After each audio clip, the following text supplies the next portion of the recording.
seems like the tradition, if they win here, they try to rip up the hedges, and then you guys win there, try to rip up some turf. Are you looking forward to hopefully trying to rip up some turf on Saturday afternoon? Yeah, hopefully. But I mean, the only turf I'm gonna be ripping up is with my cleats. Just running. But once I get that W, I'm shaking hands back on the bus and heading back to Athens. Can't stay in Atlanta for too long. You last year, I hate to bring bad memories, but you had a fumble pretty close to scoring. How much did that stick with you after the game, especially the outcome?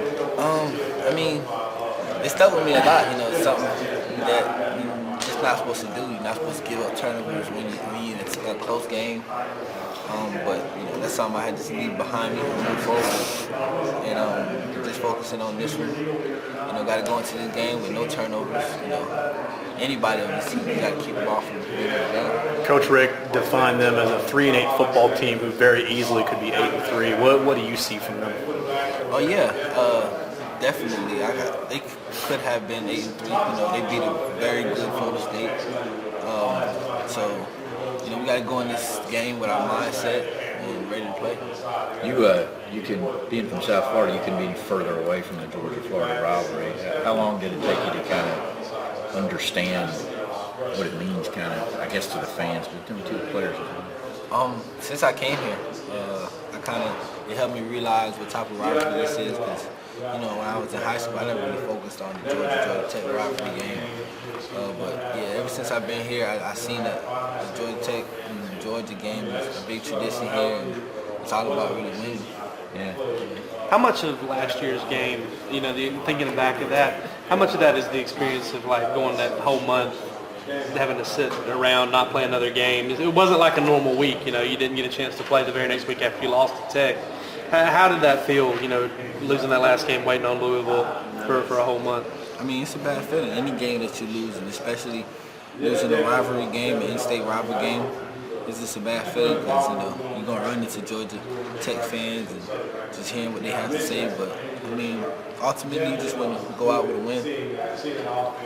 How you feeling? How you holding up? I'm holding up pretty well. Long season. Towards the end of the season, got to fight through a little nicked up. When you're feeling sore, you got to keep working. I did a story earlier this week on all of Ron Corson's toys down there. Hyperbaric chambers and cryotherapy. I'm just wondering what are your toys of choice for getting well each week? Oh man, I just do the tub, the hot tub, the cold tub, massages. I did the hyperbaric chamber. Really, I'm just the tub kind of guy. Yeah.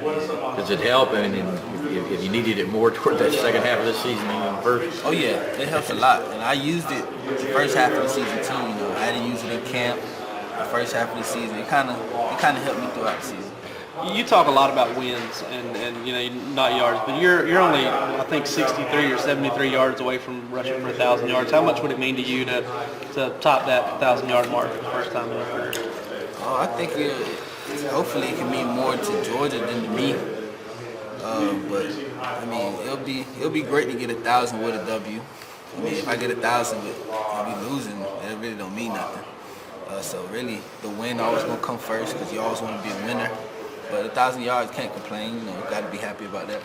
Is that something you ever think about? Just in terms of, I mean, whether you think about it that way or not, that's a plateau or a mark for a running back. I mean, do you ever think about that? Yeah, I have. If I say I haven't thought about 1,000 yards, I'm lying. But I thought about 1,000 yards, and I was just like, yeah, it'd be great to get. And did I set a goal to get 1,000 yards? No. It kind of just on its way if it happens. It's something that just happened. But I thought about it. I think every running back has thought about getting 1,000 yards, and I think it's a great accomplishment.